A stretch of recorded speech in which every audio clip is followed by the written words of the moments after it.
I could have died in this accident, and that's not an exaggeration.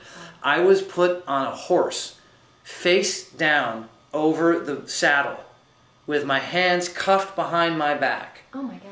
And they didn't put prop cuffs on me. I was really handcuffed.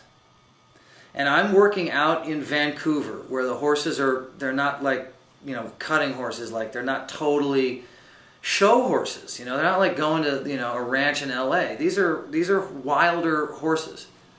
The camera was nowhere near ready. They had just wrapped out the last location down the road. They said about a quarter of a mile down the road. They drove me down to the new area where we were going to be shooting, and they said, let's just look at this. And I was thinking, like, well, the camera, I'm the A, you know, I'm A guy. I'm not the stand-in. Why? I'm first team. But I was so young and so cowed by the industry that it was the director, the stunt guy, and the horse, and the prop guy. There were 4 people and me. And out. they fully put you They in put me, I didn't know they weren't breakaway Oh cuffs. my God. And so they put me over the horse just to see what it would be like, to see what it would look like. And the horse spooked because it didn't know what this mass was that was laying over it. It didn't feel like a person sitting in the saddle. And so the horse spooked, and I was thrown off the horse with my hands cuffed behind my back. And the only reason I didn't break my neck, I mean, it freaks me out when I think about this, like I'm really lucky that I can move on, you know, is that one of the wranglers who was right standing there on his horse grabbed the scruff of my neck. So what, if you could go back in that situation, you would just say no? Mm-hmm. You say no as politely and as professionally as you can.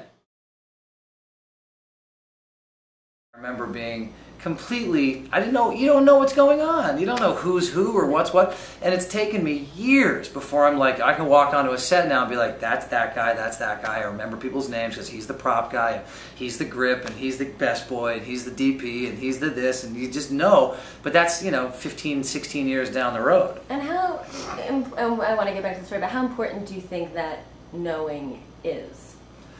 It's only important, I think, in the sense that it allows for a comfort level with your surroundings, which enables you to focus on what you need to be focusing on, which is the work and the story and what you're there to do in the story, as opposed to being like, as opposed to having the sense that you're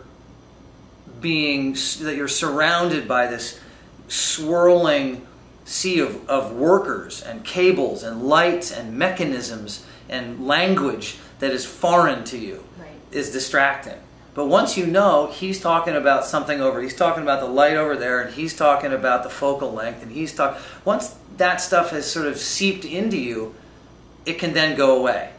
Right. And it doesn't matter anymore. But when you don't know what it is, you're like, is that something, should I move over here? Is that something I'm supposed to deal with? Or, no, sorry. Oh, you're doing it. You know, it's like that, when you feel awkward, it's hard to do good work. Right.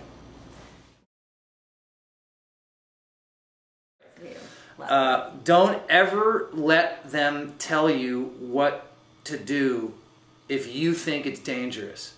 No matter how much you think that you're going to get in somebody's good graces by stepping outside of your comfort zone, you know, whether it's nudity or danger or anything, don't do it. You don't have to do it.